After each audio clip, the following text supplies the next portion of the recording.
Some comedies are remembered for their laughs, but others linger because of the secrets behind them. Just Good Friends charmed audiences in the 80s, yet behind its witty surface are truths most viewers never knew. The premise of Just Good Friends was unusual for its time. Hello, Ben. Vincent! Is this your betting shop? Yes, this is where I work, Penelope. Instead of starting with a romance blossoming, it began with one that had already failed. The very first episode revealed that Penny and Vince had once been engaged. Vince famously left her standing at the altar, a shocking twist for a sitcom opening. This bold choice immediately gave the show its dramatic foundation. Creator John Sullivan wanted to explore what happens when unresolved love collides with humour. Penny's bitterness and Vince's cheeky charm became the heart of the series. The tension gave rise to both comedy and real emotion. Viewers were hooked by the mix of awkwardness and affection. The idea of lovers reuniting under such circumstances was relatable and messy. Many people knew relationships that ended too suddenly or awkwardly. By grounding the comedy in a dramatic moment, the series stood out. It also gave the characters a deeper dimension than most sitcom couples. The abandoned wedding became one of television's most memorable backstories. It defined the characters' every interaction across the seasons. Even today, fans remember that audacious opening as a masterstroke of storytelling. Vincent!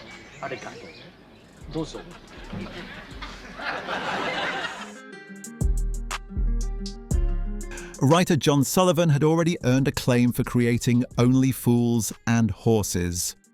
This is a plastic cigarette. With that success, he was encouraged to develop another series. He didn't want to repeat himself with another family-centered sitcom. Instead, he drew on his fascination with relationships. Sullivan often said he wanted to capture both the joy and pain of romance. He created Vince and Penny as two flawed but deeply human characters. Unlike his other work, this series focused more on emotions than situations. He wrote dialogue that allowed comedy and vulnerability to sit side by side. The result felt more realistic than many other comedies of the time. He balanced quick humour with moments of genuine heartbreak. This blend proved to be one of the show's greatest strengths. Fans appreciated that the laughs were rooted in truth. Sullivan's skill as a writer gave the series a unique tone. He was unafraid to show that romance can be funny and painful at once. The success of the series cemented his reputation as a master storyteller. To this day, people credit his sharp writing for its enduring appeal. Well, of course he knows what a vegan is, don't you, Vince? Absolutely. I never missed an episode of Star Trek. Casting Vince was more complicated than many realise. Well, what's wrong with him? Oh, it's nothing to worry about. He's not very well. He's suffering from spasmodic paralysis of the legs. Several actors were considered before Paul Nicholas won the role. Producers wanted someone with charm, but also roguishness. Vince had to be funny, attractive, and slightly unreliable. Nicholas brought all of those qualities effortlessly. His background as both an actor and singer gave him versatility. At first, some doubted whether he could carry the role, but his chemistry with Jan Francis in auditions sealed the deal. Their banter was natural and sharp, just what the show needed. Nicholas gave Vince a cheeky confidence that made him believable. Audiences warmed to him quickly, even when Vince behaved selfishly. The casting choice proved perfect once filming began. Nicholas later admitted that the role changed his career. It gave him recognition with a wide television audience. His performance made Vince both lovable and frustrating at once. Without him, the delicate balance of comedy and charm might not have worked. His casting was one of the keys to the series' success. Vince, I'm pregnant. Well, say something. Congratulations. Jan Francis was already respected for her work in drama before joining the series. Rather large for a small one, isn't it? Some wondered if she was the right fit for a sitcom, but her portrayal of Penny surprised everyone with its depth. She gave the character dignity, even when the writing demanded comedy. Penny wasn't just the abandoned bride. She was a fully realized woman. Frances played her as intelligent, determined, yet emotionally scarred. Her performance provided the perfect foil to Paul Nicholas's Vince. The chemistry between the two was undeniable. Many viewers found themselves rooting for Penny more than Vince. Frances brought subtlety to even the smallest gestures. She gave Penny humour without losing her sense of realism. Audiences admired how she balanced sarcasm with warmth. Frances later said the role was one of the most rewarding of her career. The show's impact was due in large part to her skill. Penny became a symbol of resilience for many fans. Her portrayal added depth that made the sitcom truly memorable. Of course he knows what a vegan is, don't you, Vince? Absolutely. I never missed an episode of Star Trek. While Penny and Vince were the stars, their parents often provided some of the funniest and sharpest moments. Mike and Rosalind. Penny's parents, Daphne and Norman, added constant tension and wit. Daphne was protective and often suspicious of Vince's charm. Norman, by contrast, was more forgiving but still skeptical. On Vince's side, his mother Gloria was warm but outspoken. She frequently embarrassed Vince with her blunt honesty. These supporting characters became audience favourites. Their interactions gave the story another layer of humour. Many viewers saw reflections of their own families in the clashes. The parents' disapproval mirrored the struggles real couples face when families collide. Critics noted how well-rounded these characters were, not just comic relief. Their scenes sometimes carried as much weight as the leads. The friction kept Vince and Penny's romance from feeling too simple. It grounded the show in real-life family dynamics. The parents provided both obstacles and unexpected support. Their presence made the world of the sitcom richer. Without them, the series would have lacked its complexity and edge. Percent of women in the over 40s group have only made love to one man in their entire life. Does it give his name? Coincidence you being here this evening, I saw your mother this morning coming out of Halford's. When Just Good Friends came to its conclusion, not every viewer was satisfied. The show built up years of will they won't they tension. Fans debated endlessly about whether Penny should forgive Vince. The final episodes provided resolution, but it wasn't what everyone expected. Some felt the ending was too neat after all the struggles. Others thought it was the only way the story could close. Jan Francis later admitted she felt protective of Penny's dignity. Paul Nicholas believed the resolution was true to Vince's nature. Audiences were split between joy and disappointment. The debates showed how invested people had become in the relationship.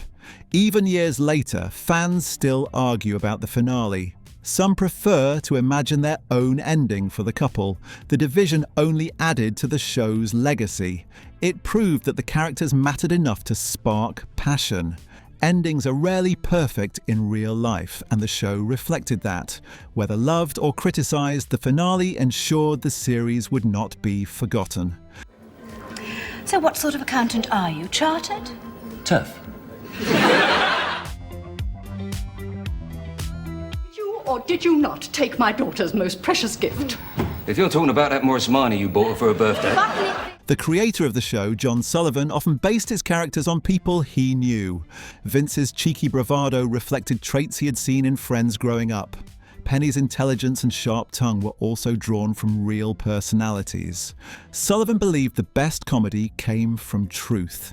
He took ordinary quirks and exaggerated them just enough for humour. The dialogue had a rhythm that felt authentic because it came from real voices. Sullivan often carried a notebook to jot down ideas overheard in conversation. This practice gave his writing a sense of realism audiences appreciated. The awkward silences and clumsy moments mirrored real relationships. The balance of affection and irritation felt genuine. Viewers saw their own lives reflected in Vince and Penny. The relatability of the characters was one of the show's biggest strengths. By grounding the humour in reality, Sullivan created timeless comedy. His skill in shaping truth into laughter remains admired today. Just Good Friends proved that real life can inspire the most enduring stories. Things are kind of different with me now. You're not a man, are you? She's up and down, you know. I bet she is, Vince. Beam me up, Scotty. Before Just Good Friends, Paul Nicholas was also known for his musical career. He had enjoyed chart success as a singer in the 1970s. Transitioning to television comedy was not an obvious move. Yet Nicholas embraced the challenge wholeheartedly. His background in music gave him excellent timing and stage presence. These qualities helped shape his performance as Vince. He brought charisma and rhythm to his delivery. Viewers who only knew him as a musician were pleasantly surprised. The role expanded his reputation beyond music. Nicholas later admitted that the sitcom changed how he was perceived. It gave him a new kind of recognition that music alone had not. Balancing both careers was demanding, but he managed it successfully. His versatility made him stand out among actors of his generation. The character of Vince became his most iconic role. Even as he continued performing music, fans remembered him most for the sitcom. Nicholas's dual career gave him a unique place in entertainment history. His casting enriched the show in unexpected ways. The entire Tottenham Hotspur football team. That could explain their recent form. It's like that film, simply Saturday night and Sunday morning. And Sunday afternoon. Forget it! While Just Good Friends boosted Jan Francis's fame, it also created challenges. Her performance as Penny was so memorable that casting directors sometimes saw her only in that light. Francis worried about being typecast as the witty but wounded woman. She worked hard to seek out roles that contrasted with Penny. This determination helped her avoid being trapped in one character. She took on projects that highlighted her dramatic range. At times, she spoke about the pressure of living up to fan expectations. Viewers often associated her with Penny's struggles and strength. Francis valued the affection from fans but wanted to prove her versatility. The challenge of typecasting is common for actors in successful sitcoms, yet she managed to carve out a varied career afterward. Still, Penny remained one of her defining roles. Many admirers consider it her finest television work. Her performance gave the series credibility and depth. Without her, the show might never have resonated so strongly. The role both defined her career and challenged her to keep evolving. Don't say anything stupid. What you take me for, an idiot or something? If you're going to be childish about it, his name was Graham Pratt. Just Good Friends only aired for a few years, but its influence lasted much longer. Unlike many short sitcoms, it left a deep impression on audiences. The dynamic between Vince and Penny remained unforgettable. Fans continued to discuss the show long after it ended. Reruns introduced it to new generations. Its combination of romance and comedy set a template for later series. Writers often studied it as an example of blending humour with real emotion. The characters became cultural touchstones of the 1980s. Paul Nicholas and Jan Francis found themselves forever linked to Vince and Penny. The show proved that sitcoms could handle both laughter and heartbreak. Its legacy lives on in the way audiences remember its honesty. The story of two flawed lovers trying again continues to resonate. Even today, it is praised for its relatability. The humour never feels forced, and the emotions still feel fresh. Though short-lived, it left an enduring mark on British comedy. Just Good Friends remains a classic example of heartfelt storytelling.